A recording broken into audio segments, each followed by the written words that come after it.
de taille importante dans divers secteurs d'activité ne peuvent pas quitter le territoire algérien, la plupart depuis près de 2 ans. Le plus connu d'entre eux est Issa Brab, le fondateur et président de Sovital, qui n'a pas recouvré sa liberté de voyager depuis sa libération de prison le 1er janvier 2020. Ils sont cependant très nombreux à être restés dans ce cas, après une procédure d'enquête auprès du pôle économique de la gendarmerie nationale ou après un passage par la case contrôle judiciaire, voire la détention provisoire. Les chefs d'entreprise concernés convergent pour préserver la discrétion sur leur situation, car ils considèrent pour la plupart que leur cas va bientôt se régler et qu'il n'est pas opportun d'alarmer leurs partenaires d'affaires à l'étranger. Cela n'est jamais très bon pour le business, explique-t-il, un peu avec les mêmes éléments de langage. Les mesures d'interdiction de sortie du territoire national continuent de toucher les dirigeants et administrateurs de grands groupes ou parfois les directeurs de filiales dans l'électronique grand public, l'industrie pharmaceutique, l'agroalimentaire, le BTPH, les industries de transformation, la distribution, le tourisme ou les services financiers.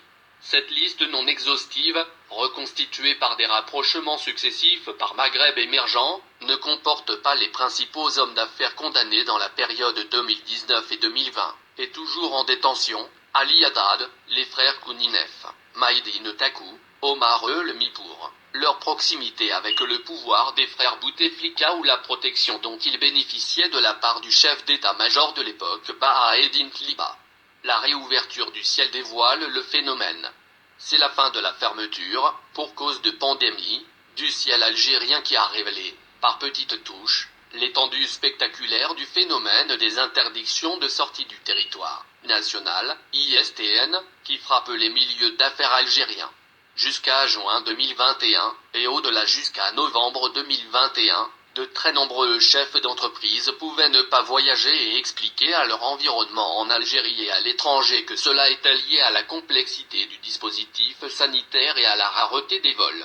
Les rendez-vous en visioconférence ont été adoptés et maintenus partout dans le monde pour une grande partie des délibérations qui se déroulaient en présentiel avant le chamboulement concédé à la protection contre la Covid-19. Ce qui a permis également de justifier le non-recours au voyage d'affaires habituel. Mais les langues ont commencé à se délier depuis quelques semaines.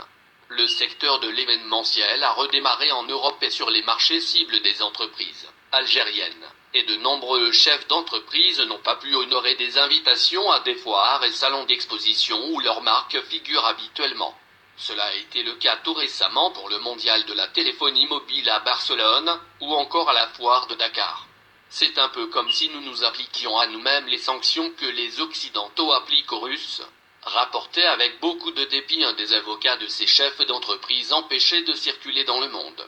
De hauts fonctionnaires sont allés en prison à cause de la sortie du territoire national de quelques personnalités dont le statut n'était pas net au moment de la grande purge de 2019. La remise d'un passeport et la levée d'une ISTN est devenue un risque chez les procureurs et les gestionnaires du fichier national de la police. Personne ne veut en parler. Tout le monde pense régler son problème discrètement seul dans son coin,